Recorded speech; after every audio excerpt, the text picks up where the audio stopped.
안녕하세요. 하루 속 작은 쉼표를 전해드리는 시간, 다른 언어로 듣는 하루의 김규리입니다. 스트레스는 기대 나누기 현실이라는 공식에 대해 들었는데요. 기대를 많이 할수록 바라는 결과는 현실에서 멀어지고 고통은 커지니 집착하지 않는 선에서 목표와 열망을 품어야 한다는 말인데요. 결과나 미래에 집착하는 대신 열린 태도로 가지는 것, 그럴 수 있지, 이 한마디로 우리 건강하고 현실적으로 접근해보면 어떨까요? 6월 6일 토요일, 다른 언어로 듣는 하루의 김규리입니다.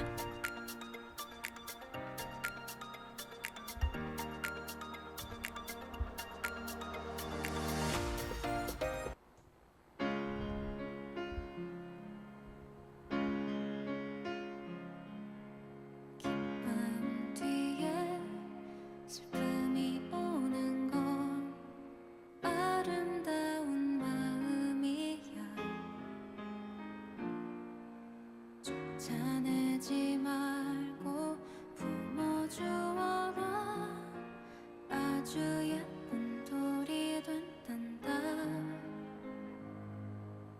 햇빛 뒤에 그늘이 있는 건 사랑스런 모습이야.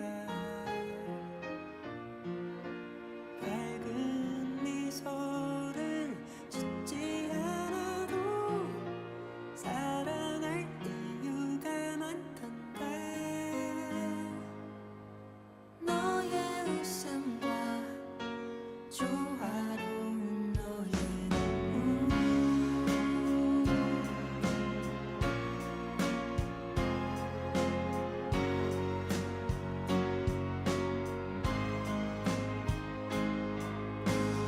이보다 더 좋은 것은 없어.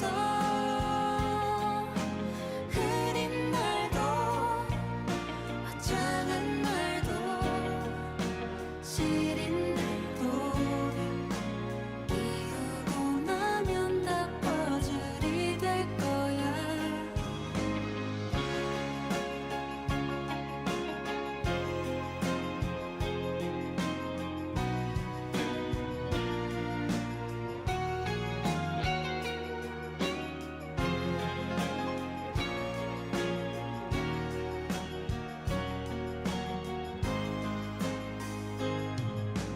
기쁨 뒤에 슬픔이 오는 건 아름다운 마음이야. 겁내지 말고 마주 앉아봐. 찬란한 그림이 된단다. 너의 웃음과 조화로운 너의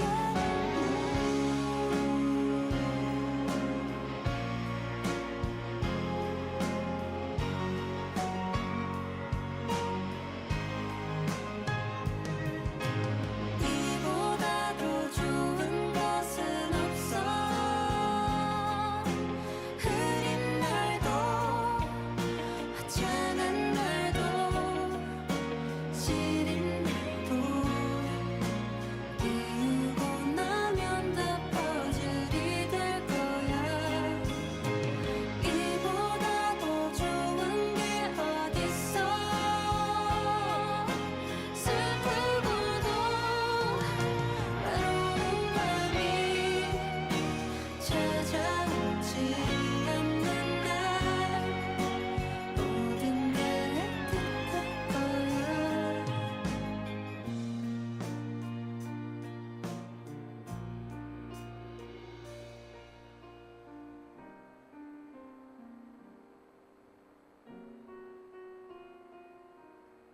너의 웃음과 조화로운 너의 눈.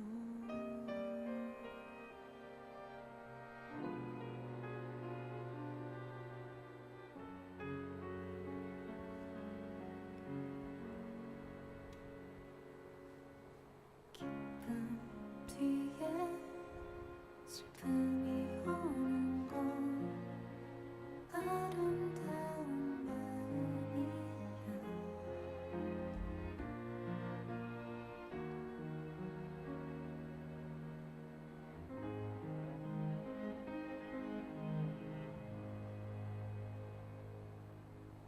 네, 오늘의 첫 곡 듣고 오셨습니다. 첫 번째 코너 오늘의 작은 이야기인데요.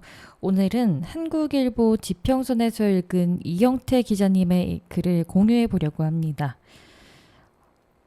카페인 우울증이라는 조어가 있다. 카페인을 많이 섭취해서 생기는 우울증이 아니다.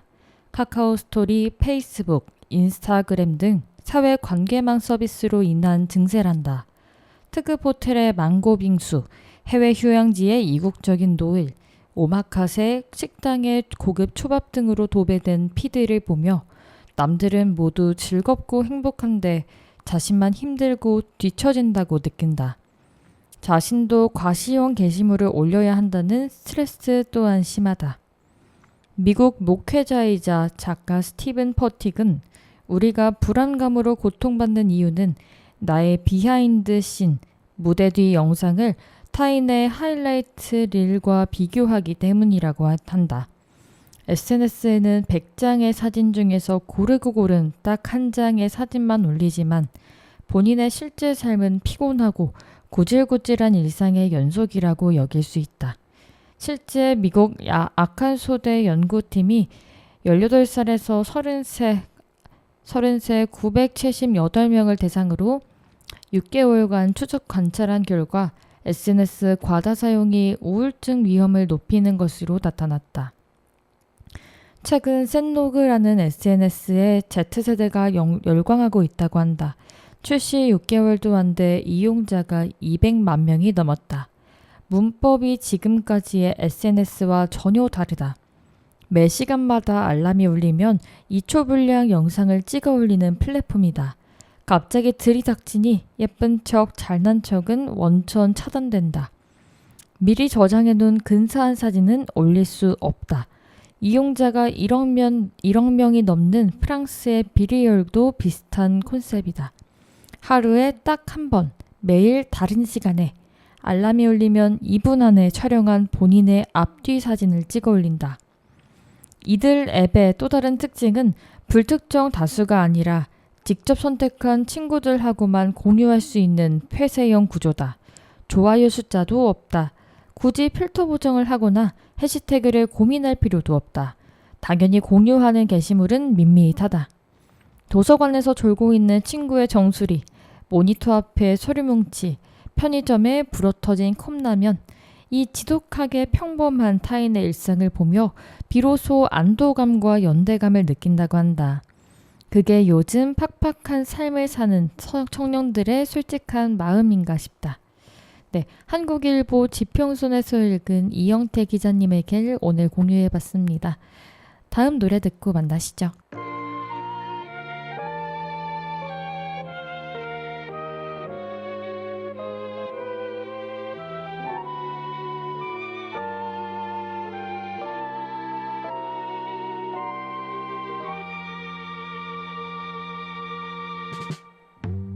언젠가 너와 나 중에 누굴 선택해야 한다면 나는 너를 고르고 멀리 떠날래. 그럼 나를 이해해줄까? 딱히 도망가는 건 아닌데 그냥 그런 나라고 기억해도 돼. 사랑했던 건 다시 못 보겠지만 차라리 이게 더 나을 거야. 내 마음을 모두 다 말해줄 순 없나 봐. 오래 기억될 무얼 남겨줄게.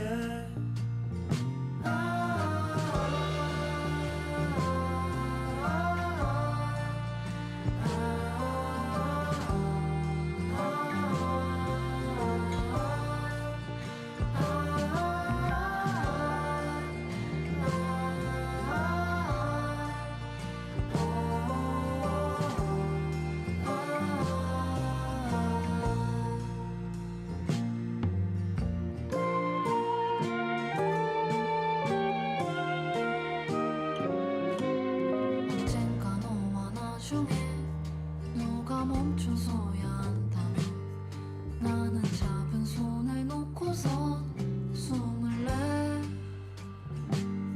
그럼 내가 미워 보일까? 미안한 맘이 없진 않은데 그냥 그런 나라고 기억해도 돼. 사랑했던 건 다시 못 보겠지만 차라리 이게 더 나을 거야. 내 마음을 모두 다 말해줄 수 없나 봐. 오래 기억될 무얼 남겨줄게. 사랑했던 걸 다시 못 보겠지만 차라리 이게 더 나을 거야. 내 마음을 모두 다 말해줄 수 없나 봐. 오래 기억될 무얼 남겨줄게.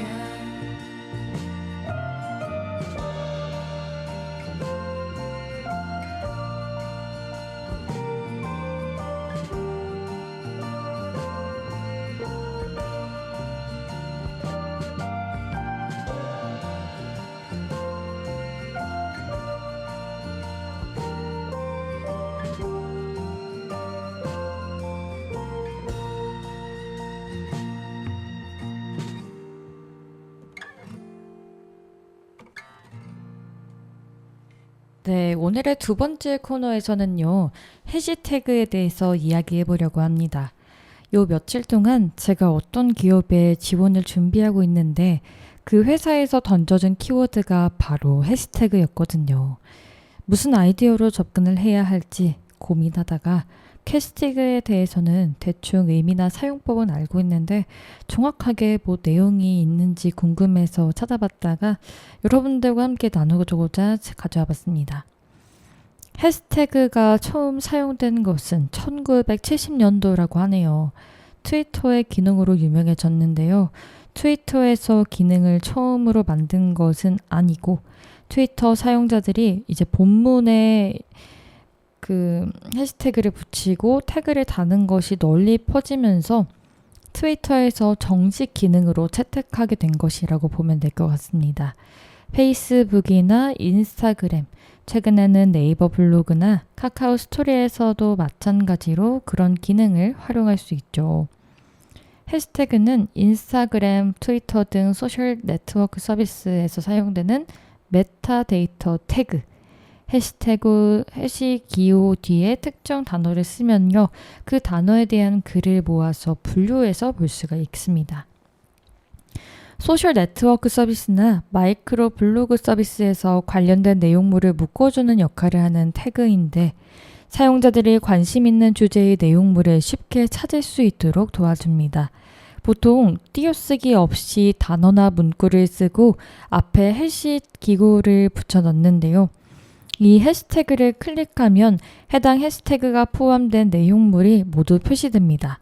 예를 들어서 음식 사진을 올릴 때 샵 먹스타그램, 셀프 사진을 올릴 때 샵 셀카, 이런 식으로 사용하는 거죠. 이런 일상 속의 키워드뿐만 아니라 기업의 마케팅이나 테러 피해자들을 위로하는 글처럼 사회적인 이슈에도 사용이 되곤 합니다. 원래 그 해시 기호는 IT 업계에서 특별한 의미를 강조할 때 사용이 되었다고 하는데요. 예를 들어서 1978년에 그 C 프로그래밍 언어 있잖아요. 거기서 먼저 처리되어야 할 그 키워드를 표시하기 위해서 사용되었다고 합니다. 당시에는 해시 기호라고 불렀는데 그러다가 2007년 트위터에서 수많은 정보들이 이제 흩어지는 것을 좀 안타깝게 여긴 사용자 크리스 메시나가 트위터 측에 그 해시 기호를 써서 정보를 묶어보는 건 어떻게 생각하냐고 물었고 이를 트위터 측이 받아들이면서 해시태그가 시작되게 된 거죠. 그러나 이제 근데 트위터가 본격적으로 모든 해시태그에 그 하이퍼링크를 넣은 건요 2009년 7월의 일이라고 해요. 트위터는 2010년에 많이 언급된 그 해시태그를 뽑아서 보여주는 트렌딩 토픽을 도입하기도 했는데 시작은 트위터였는데 페이스북, 인스타그램 등 다른 소셜 네트워크 서비스에서도 같은 용도로 해시태그를 지원하고 있습니다. 그래서 이제 해시태그가 널리 사용되면서 옥스포드 영어 사전에도 2014년 6월에 해시태그라는 단어가 추가되었대요. 그 용어가 해시태그 문맥, 그 태그 문맥에서 사용할 때 해시 그 심볼 자체를 가리킬 수 있습니다. 해시태그 운동도 들어보셨을 텐데 그냥 단순하게 뭐 홍보하는 게 아니라 가벼운 주제, 그 단순히 이제 홍보, 뭐 가벼운 주제로 톡톡톡 보여주는 역할에서 좀 더 나아가서 정치적이고 그리고 사회적인 이슈를 만들어내는 그런 해시태그의 사회 운동 역할도 있거든요.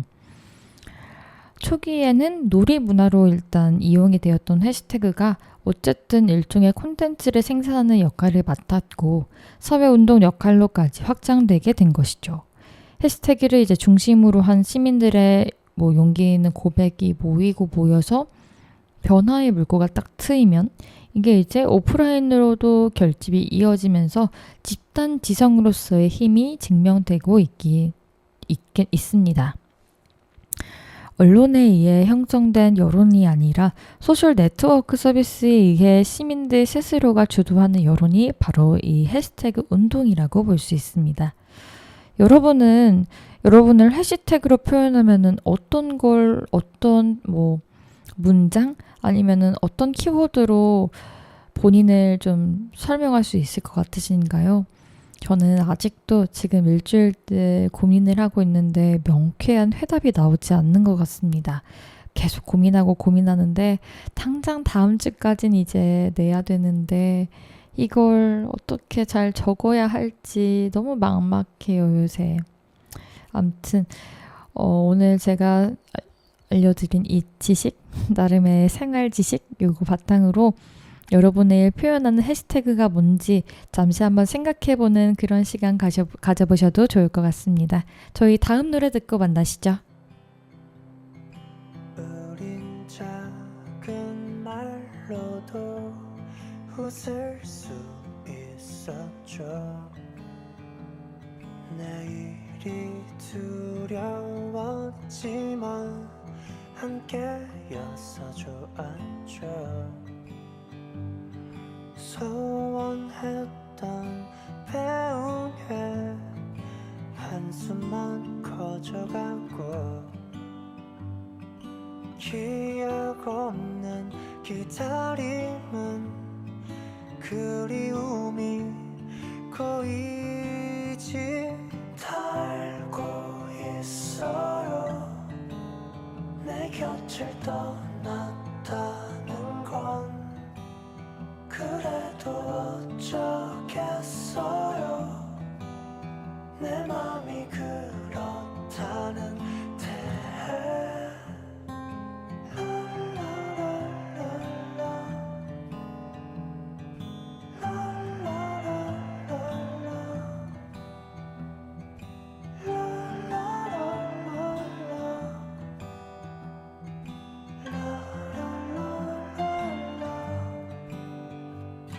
석양의 그림자는 미련만큼 느려지고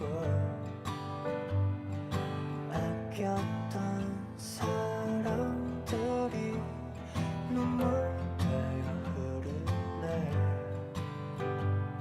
소원했던 배웅에 한숨만 커져가고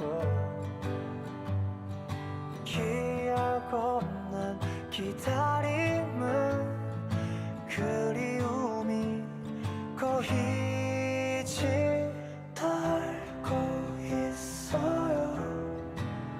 내 곁을 떠났다는 건 그래도 어쩌겠어요. 내 맘이 그렇다는데 난 울고 있어요. 그녀는 모를 거예요.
저 많은 별을 다 세어 보아도 그대 맘은 헤아릴 수 없어요. 그대의 부서진 마음 조각들이 차갑게 흩어져 있는 탓에 그댄 나의 어떤 모습들을 그리도 깊게 사랑했나요. 이제 내가 해줄 수 있는 건 좋은 밤 좋은 꿈 안녕. 좋은 밤 좋은 꿈 안녕.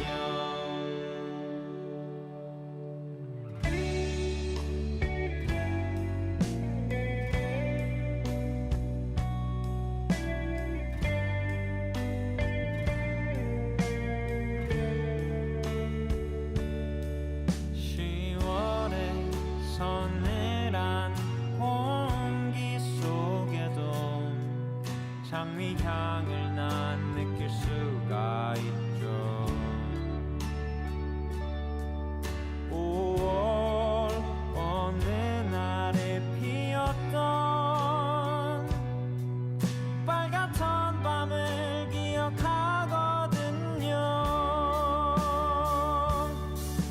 그댄 나의 어떤 모습들을 그리도 깊게 사랑했나요.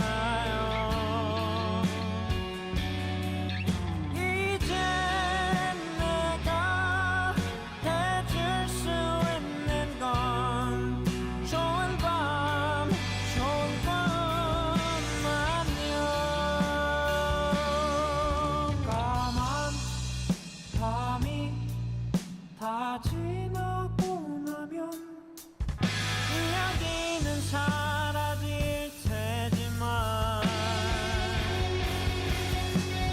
이름 모를 어떤 꽃말처럼 그대 곁에 남아 있을게요.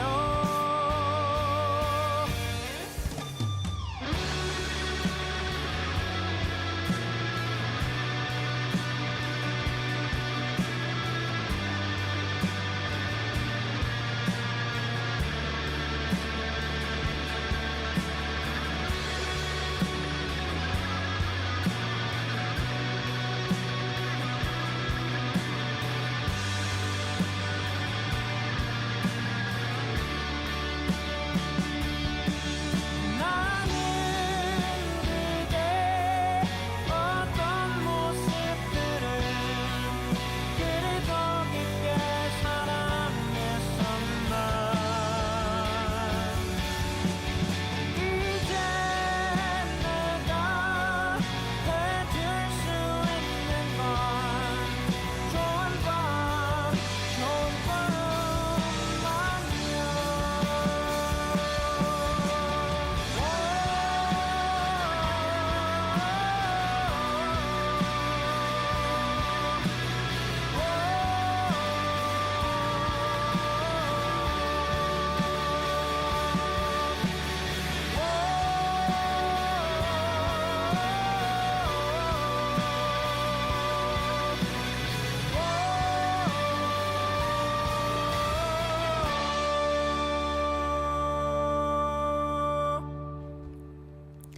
네, 세 번째 코너 웰컴 투 차이나입니다.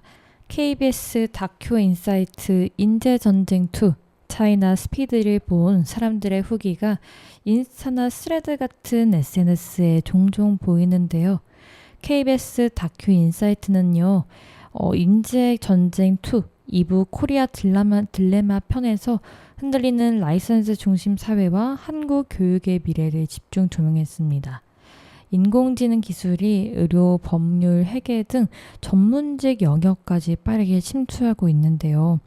과거에 이제 안정적인 성공 공식으로 여겼던 라이선스 전문직 중심 사회가 이제 흔들리고 있는데 대한민국은 여전히 의대 입시에 몰두하고 반도체 등 첨단 산업 인재들마저 이탈하는 그런 현실에 직면해 있습니다. AI 의료 기술의 혁신 사례를 통해서 미래 산업의 변화의 속도를 보여주는데요.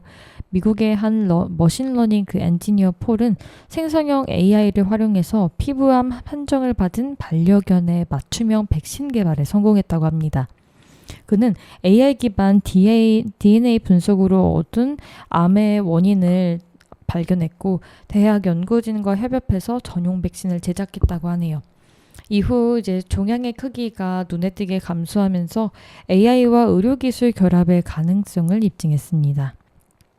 특히 이번 방송에서는 미국 그 AI 기업들의 파격적인 채용 방식도 집중 조명했는데 미국 AI 소프트웨어 기업 중 한 곳은 대학 졸업장이 아니라 실질적인 문제 해결 능력을 갖춘 인재를 직접 뽑으려고가 아니라 직접 선발하는 그런 실력주의 펠로우십 프로그램을 운영하고 있습니다. 브라운 대학교에 합격하고 진학을 포기하고 팔란티어 요 미국 AI 소프트웨어 기업 이름이 팔란티어거든요. 팔란티어에 이제 합류한 청년 사례도 소개가 되면서 학벌보다는 잠재력과 실행력을 중시하는 미국 AI 산업의 변화하는 모습을 보여주고 있습니다. 팔란티어 인사 담당자는 방송에서 이들은 완전히 AI 원어민이라면서 회사 내부에서도 데리고 가려고 할 정도로 경쟁이 정말 치열하다고 말합니다.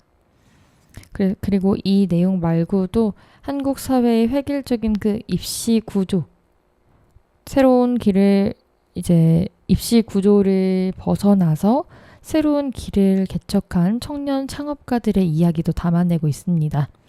미국 뉴욕으로 건너가서 창업에 도전한 정세주 씨, 디지털 헬스케어 기업 룸이라는 곳을 창업해서 글로벌 기업으로 성장시켰다는데요. 이 방송에서 그분이 이제 초인공지능 시대에는 사회가 더 빠르게 변화하는데 사회가 정해준 길만 따라갈 것인지를 스스로에게 이제 질문하면서 살아야 한다 이런 얘기를 나눠줍니다. 또 이 내용 말고도 실리콘밸리 아시죠? 그 실리콘밸리 주변에 공립고등학교가 있는데 얘네들의 로보틱스 교육도 굉장히 인상적이라고 합니다. 학생들이 로봇 설계하고 제작하고 시행착오 겪으면서 문제 해결 능력까지 키우고 미국 전역에서 한 9만 명이 참가하는 그 로보틱스 리그는요. 글로벌 기업들이 미래의 그 기술 인재를 좀 조기에 발굴해서 키우는 그런 대표 플랫폼으로 자리 잡고 있거든요. 근데 우리나라의 현재 입시 제도는 좀 그렇지가 않다 보니까 교육의 목적이 뭔지를 다시금 원점으로 돌아가서 한번 생각해 봐야 하는 시점에 딱 잘 맞게 나온 그런 다큐인 것 같습니다. 이 다큐가 학부모님들 사이에서 굉장히 예상보다 더 큰 놀라움 그리고 좀 교육에 대한 본질적인 화두를 생각할 길을 열어줬다고 해야 될까요? 엄청 학부모님들 사이에서도 서로 이걸 봐야 된다. 아는 만큼 보인다. 옆에 추천해줘라. 이런 것도 되게 많았고요. 뭔가 옛날부터 제가 이제 나이가 물론 청취자분들 중에서 저보다 훨씬 더 많은 분들이 계시겠지만 제가 학교 다닐 때만 해도 상 같은 거 되게 많이 줬었거든요. 근데 지금은 이제 제가 이제 학교를 다니는 건 아니지만 그 상을 받는 그런 자리가 많이 줄어들었다고 해야 될까요? 상을 이제 받는 사람이 있으면 분명 못 받는 사람도 존재하는데 요거를 못 받는 친구들이 이제 소외감 같은 거 느끼지 않게 아예 그냥 뭔가 경쟁적인 그 구도를 좀 없앴다? 근데 이제 공부는 사실 우리 한국 사회에서 되게 항상 잘해야 성적이 좋고 학생 뭐 관리 이런 걸 잘해야 좋은 대학에 가서 성공한다. 요 인식이 워낙 크게 박혀 있잖아요. 또 의사라는 직업의 페이 이런 부분까지 생각하면은 아직 우리 사회는 반도체 이런 쪽도 물론 공학 하시는 분들은 그쪽을 생각하겠지만 고등학생 때까지만 해도 그냥 좋은 대학 고고 익선이다 보니까 의대부터 시작해서 그냥 막연히 목표 뚜렷한 뭐 꿈에 대한 목표보다는 단기적으로 그 대학이라는 목표를 향해서 우리가 나아갈 수밖에 없는 그런 환경인 것 같아요. 이거는 예나 지금이나 달라지진 않는 것 같고 그냥 그 생각해보면은 저도 어렸을 적에 뚜렷한 꿈이 없었거든요. 그러니까 뭐가 되고 싶다. 이게 없었는데 그러다 보니까 내가 나중에 뭘 할진 모르겠는데 일단은 나중에 가서 이걸로 마이너스가 되지 않도록 내가 지금 할 수 있는 공부라도 잘하자. 그래서 좋은 대학에 갔고 좋은 사람을 만났고 뭐 그런데 아무튼 우리는 어쨌든 환경이 더 빠르게 변화하고 있고 점점 더 AI가 고도화되고 새로운 기술도 나오고 좀 변화가 되게 빠른 시대잖아요. 그러다 보니 앞으로 새싹들 제가 이렇게 말하니까 조금 웃긴데 좀 어린 친구들이 어떻게 미래를 꾸려야 할지 그리고 우리 사회가 전반적으로 추구해야 할 그런 방향은 어떤 곳으로 흘러가야 할지 이런 거를 이 다큐를 통해서 한번 같이 고민해보는 시점이 되었으면 좋겠습니다. 그리고 갑자기 이건 좀 다른 얘기로 새는 거긴 한데요. 제가 그 SNS 스레드라는 거에 요즘 빠졌단 말이에요. 뭔가 인스타그램보단 이랑 완전 느낌도 다르고 그냥 내 같은 주제에 대해 다른 사람들의 생각을 쉽게 볼 수 있는 것 같아요. 댓글을 통해서. 그랬는데 댓글을 통해서 막 보는데 거기 어떤 분이 이 다큐를 촬영하러 간 사람이 자기의 남편이다. 이 장면을 담기까지 굉장한 많은 피와 피땀 눈물을 흘렸는데 많은 사람들이 호응해주고 또 잘 봐주려고 하는 그 모습을 보고 되게 뿌듯했다는 말을 댓글에 봤거든요. SNS를 통해서 우리는 서로의 얼굴을 모르지만 진짜 스쳐 지나간 사람일 수도 있고 앞으로 평생 뭐 만날 수 없는 사람일 수도 있잖아요. 사람 워낙 많으니까. 그럼에도 불구하고 이 SNS라는 온라인 공간에서 내가 본 그 다큐를 찍은 사람의 와이프분이 댓글에 담긴다? 그게 너무 신기한 거예요. 그분의 뭐 비하인드 이런 것도 댓글에 적어주시는 걸 보고 읽는 재미가 있었는데요. 아무튼 이 다큐가 되게 좋다고 하니까 여러분도 시간 되실 때 뭔가 유튜브 보기에는 유튜브 보고 싶진 않고 그렇다고 너무 피로도가 높은 다른 거를 보고 싶지 않다 싶을 때 이 다큐 한번 보시는 거 강추해드리겠습니다. 네, 다음 노래 듣고 만나실게요.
자리로 되돌아올 수 있게 부서질 줄 알면서 지나가요. 내 헛된 맘을 달래줄 그대 내게 와요. 잊혀있던 저 모래성을 찾아요. 내 안에 가둔 우리 사랑이다니.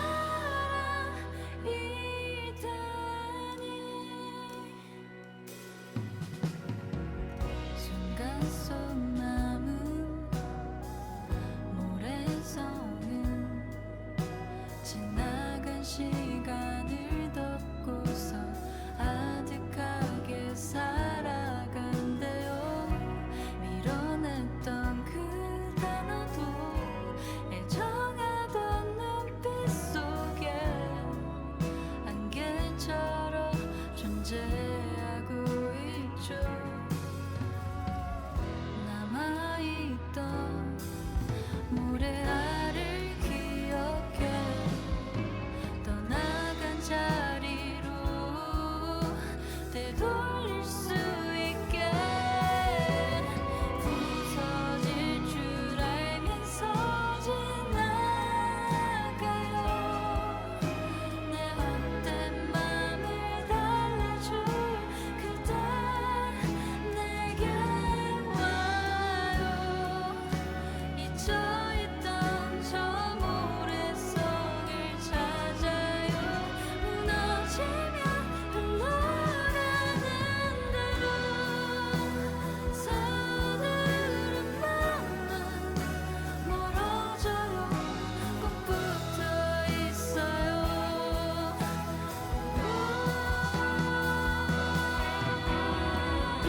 잊혀있던 날들이 이제는 고개 들어봐요. 그대와 내가 눈을 맞추고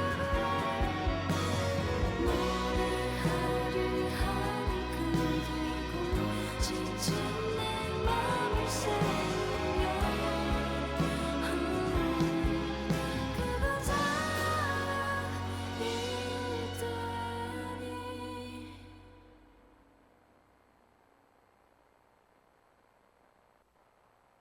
바라보는 걸 다르게 하고 마음이 같다고 말을 하는 건 참 뭐가 좋을까. 사랑하는 건 내가 한다고 마음이 같지는 않는다는 걸 잠시 잊었네. 그 밤에 우리 모든 게 묻어있던 곳을 다녀왔어. 있잖아 너가 했던 말 거짓이던 말 다 생각나네.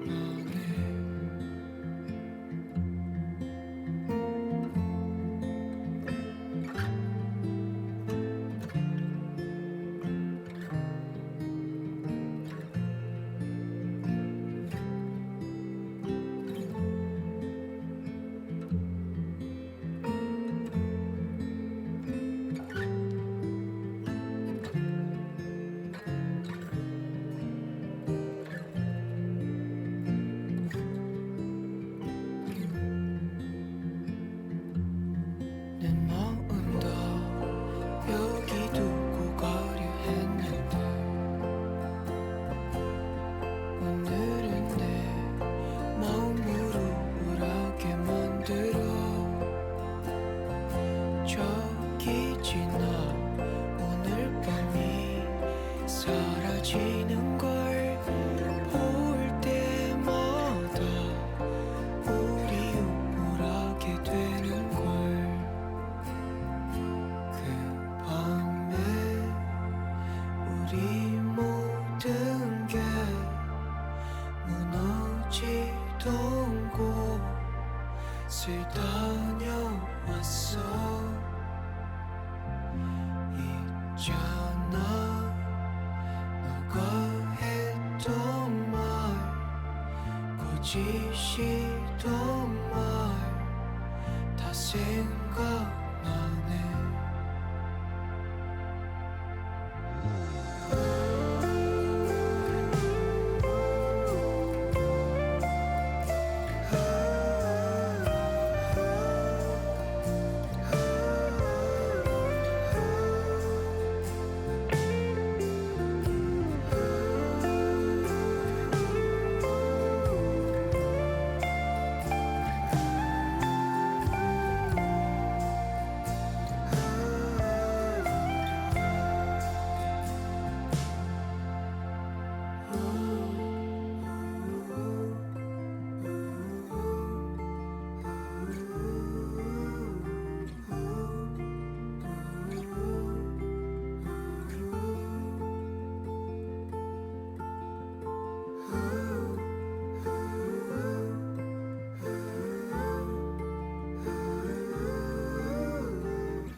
높은 언덕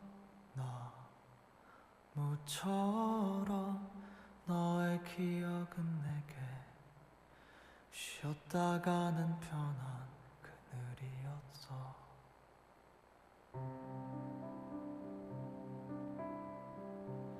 어느덧 내가 어른이 다 되어버린 지금 아직도 내 안에 다 자라지 못한 머물러 남아있는 기억.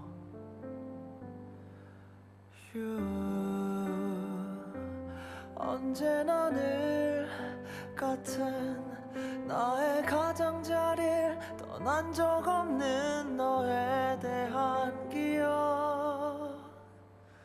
어느 언덕 나무처럼 너의 기억은 내게 쉬었다가는 그늘이었고 마주 닿으면 쓰라리는 상처 같은 이름 떼어낼 수도 없는 떨어지지 않는 딱지 같아.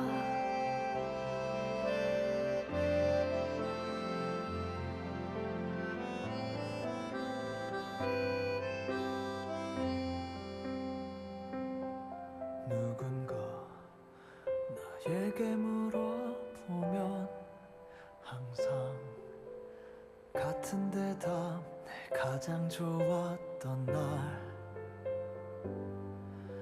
늘 한켠이 아렸던 마치 어딘가에 두고 온 듯한 잊을 수 없는 기억. 어느 언덕 나무처럼 너의 기억은 내게 쉬었다가는 그늘이었고 마주 닿으면 쓰라리는 상처 같은 이름 떼어낼 수도 없는 미워할 수 없는 너의 이름이 내게 들리면 또다시 내 하루 너에게 지어 살 것 같아서 두려워.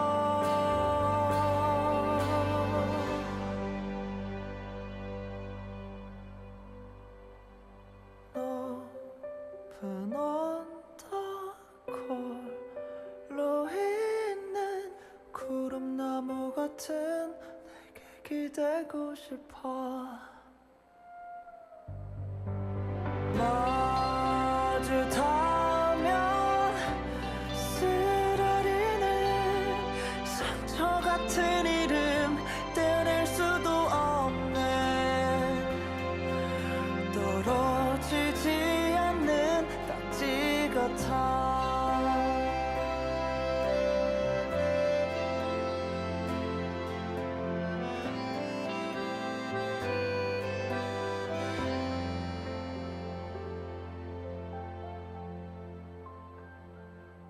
네, 마지막 코너 오늘의 문장 여행 떠나요입니다. 오늘의 문장은 그럴 수도 있고 아닐 수도 있다입니다. 그럴 수도 있고 아닐 수도 있다라는 말을 감정을 배제한 채 이성적으로 자세히 들여다보라. 그러면 원하는 결과를 얻기 위한 과정에 무수히 많은 변수가 얽혀 있다는 사실을 깨달을 것이다. 우리는 수많은 변수, 어쩌면 수천, 아니 수백만 가지의 변수를 모두 통제하지 못한다. 그것은 어떤 상황에서도 불가능한 일이다. 이 문장을 저는 이번 주에 만났는데요. 그럴 수도 있고 아닐 수도 있다. 저는 이 뉘앙스의 어떤 말을 제일 자주 하냐. 그럴 수 있지. 그러니까 그럴 수도 있고 아닐 수도 있다 해서 뒷문장을 좀 생략을 한 버전이긴 하죠. 그럴 수 있지. 이런 말 되게 많이 하는데요. 어쨌든 내가 원하는 결과에 도달하지 못하는 때가 우린 있잖아요. 어떤 거를 목표로 했는데 100% 달성할 수 있는 일들만 존재하진 않으니까. 내가 정말 많은 노력을 했지만 때로는 내 들인 노력과 시간, 투자한 크기 대비 원하는 결과가 나오지 않았을 때 너무 뭔가 마음이 축 이제 움츠러들고 또 내가 뭐 했지? 하는 이런 살짝의 허탈함? 그런 것도 느낄 수 있는데 어쨌든 모든 일에는 다 변수가 있다는 거죠. 근데 이제 감정을 빼고 그걸 딱 들여다보면은 굉장히 우리 삶에는 굉장히 큰 변수들이 다 존재를 하고 그렇기 때문에 우리는 통제를 완벽히 통제하는 것은 거의 사실상 불가능하다. 이 말을 들으니까 오히려 저는 위안이 조금 되더라고요. 내가 통제할 수 있는 거면은 최대한 노력해서 하겠지만 어쨌든 통제가 안 되는 것이 있고 그것은 나의 손이 닿을 수 없는 구역이기 때문에 그냥 받아들여야 한다. 받아들이는 것도 어쨌든 시간이 약이다라는 말이 있으니까 처음엔 힘들어도 나중에 가면은 이제 시간이 지나고 좀 무뎌지는 거죠. 사실 아예 없어지는 건 아니고 그때의 아쉬움이나 다른 수많은 감정들이 이제 점점 더 옅어지고 무뎌지는 거죠. 그래서 저는 너무 큰 기대를 하지 않으려고 평소에 그냥 적당한 기대, 이 평균의 기대를 하려고 하는 것 같습니다. 아닐 수도 있다. 이 모든 게 내 뜻대로 되지 않을 수 있기 때문에 나는 혹시나 내가 원하는 걸 얻지 못해도 많이 나 스스로에게는 실망하지 않고 그냥 운이 안 좋았거나 그냥 내 자리가 아니었나 보다. 이런 식으로 마음을 조금 나름 편하게 넘기는 것도 하나의 정신 건강에는 도움이 되는 것 같더라고요. 그럴 수 있지 이 한마디로 모든 거를 이해할 수 있습니다, 여러분. 진짜 말도 안 되는 것도 그래, 그럴 수 있지 한 세 번 말하잖아요. 그럼 진짜 그럴 수 있을 것 같아요. 이해가 되지 않는 남자친구의 행동. 남자친구 막 거짓말했어. 근데 막 자기가 왜 그랬는지 이유를 막 대잖아요. 사실은 내가 이랬는데 너가 불편할까봐 그랬다. 이런 식으로 이유를 대는 거. 이제 저는 이런 상황조차도 그냥 그럴 수 있지. 우린 다른 사람이니까. 이런 식으로. 그럴 수 있지. 이 한마디가 참 정신 건강을 나름 저에게는 맑게 해주는 그런 멘트인데요. 여러분은 어떤 멘트를 자주 반복하시고 마음속에서 갖고 사시는지 궁금합니다. 저는 제 주변 사람들도 다 그냥 그럴 수 있지 많이 쓰는 것 같은데 워낙 제가 인간관계의 바운더리가 작다 보니까 다른 사람들은 평소에 어떻게 이런 변수들을 통제하고 또 통제가 불가능한 그 변수에 대해서는 또 어떻게 넘어가는지 그런 유연한 대처법이 또 궁금하네요. 아무튼 오늘의 문장은 그럴 수도 있고 아닐 수도 있다 였습니다. 벌써 6월의 첫 번째 주말 오후 시간을 저와 함께 해주셨습니다. 오늘도 여러분의 시간에 작은 행복을 드렸을 수 있었길 바라면서 저는 오늘 여기서 인사드릴게요. 지금 목 상태가 좀 오늘 안 좋아서 평소보다 텐션이 좀 낮게 들릴 수 있을 것 같아요. 목을 좀 평소에 비해 목소리 음역대가 좀 낮다. 힘을 살짝 빼고 말을 하고 있는 건데 아무튼 텐션 낮은 건 아닌데 괜히 그렇게 들렸을까봐 좀 걱정이 되는데요. 아무튼 여러분 행복한 6월의 스타트를 저와 오늘 함께 해주셔서 힘차게 함께 해주셔서 너무너무 감사하고요. 우리는 일주일 뒤에 또 잘 지내다가 만날게요. 행복한 주말 되세요.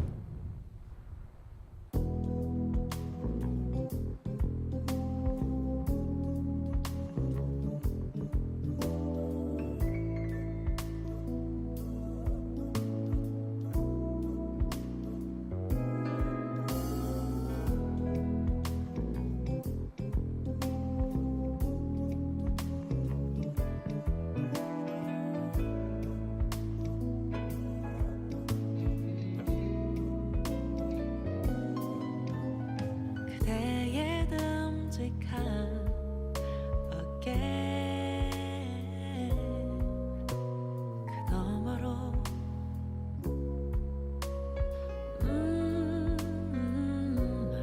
들뜬 숨이 느껴지네 감출 수 없는 떨림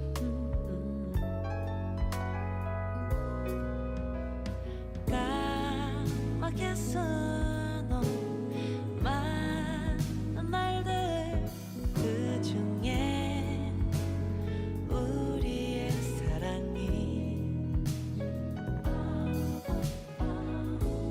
새털같이 내려앉아 그대 마음이 드디어 내게로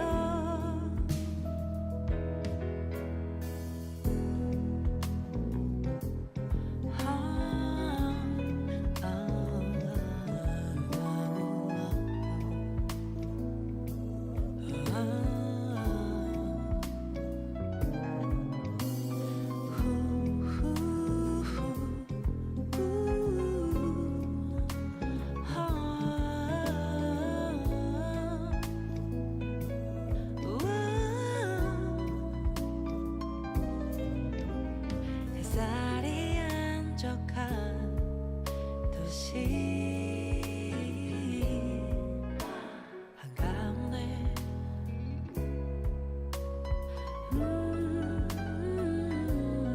우리의 손을 맞잡